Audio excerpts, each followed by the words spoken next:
কিছু কিছু মানুষ আছে যারা নিজেদেরকে বড় মনে করে, এটা কিন্তু ঠিক কথা নয়। অন্যের কাছ থেকেও অনেক কিছু শেখা যায়। শিক্ষা নিতে নিজেদেরকে খারাপ ভেবো না যে শিক্ষাটা আমি নিচ্ছি, এটা কিন্তু ভুল কথা। শিক্ষা নেওয়াটা কিন্তু একটা অনেক বড় কাজ। আবার অনেকে ভাবে আমি তো অন্যের কাছ থেকে শিখবো, এ বাবা এটা কেমন কথা হলো। শিক্ষা নেওয়াটা কিন্তু খুব খারাপ কাজ নয়, শিক্ষা গ্রহণ করাটা কিন্তু একটা ভালো কাজ, কিন্তু সবাই সেটা পারে না। যখন তোমার খারাপ সময় যাবে তখন তোমার পাশে কেউ দাঁড়ায় না।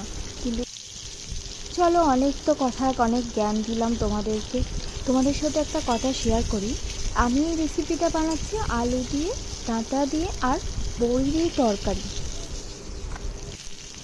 আমি তো সবাইকে জ্ঞানই দিই, কিন্তু জ্ঞানটা কি নেয়? কেউ নেয় না। চলো আজে বাজে কথা না বলে রেসিপিটা দেখে নেওয়া যাক।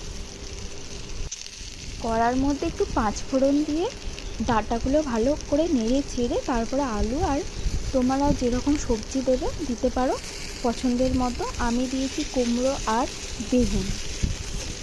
ভালো করে নেড়ে চেড়ে নুন, হলুদ, জিরে গুঁড়ো দিতে পারো।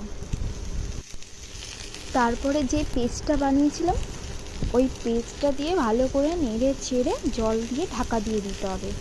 তারপরে কিছুক্ষণ পর বড়িটা দিতে হবে।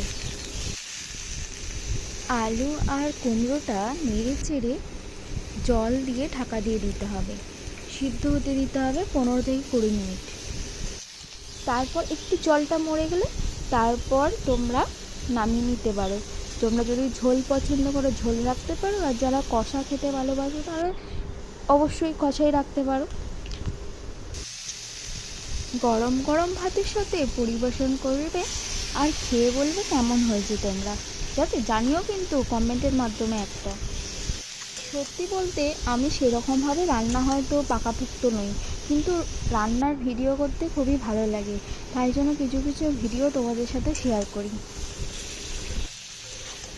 আর সেরকম হয়তো রান্নার পাকাপোক্ত না হলেও কিছুটা তো দেখে দেখে শিখেছি, ওই জন্যে তোমাদের সাথে এই রেসিপিটা অনেকটা লং ভিডিও তোমাদের সাথে শেয়ার করলাম। ভালো লাগলে অবশ্যই জানিও কিন্তু আমাকে একটা কমেন্টের মাধ্যমে।